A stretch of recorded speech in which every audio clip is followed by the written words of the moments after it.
All right, when studying trauma and trying to understand trauma, we need to look at forces and energy. So let's take a look at those now, and then we'll look at some specific examples. So there are two kinds of energy we're interested in trauma. One is kinetic energy, and the other is potential energy. Kinetic energy is the energy of motion, meaning an object that is traveling faster will have more energy.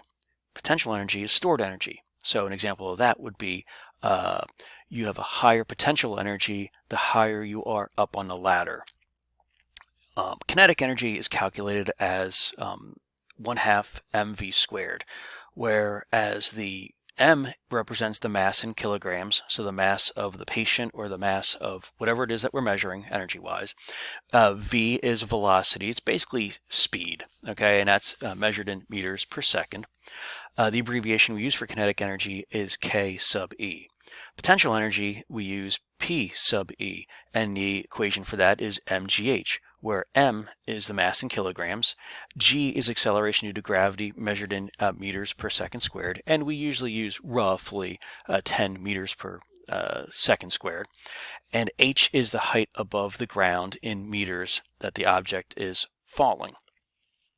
As far as forces, force is equal to mass times acceleration. Force is measured in newtons. Mass, again, is measured in kilograms. And A is acceleration. And acceleration is basically how quickly an object is either speeding up or slowing down. And the units for that are meters per second squared.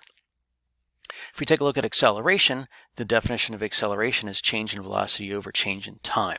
So basically what we're looking at is the change in the speed divided by the amount of time that that object is either speeding up or slowing down.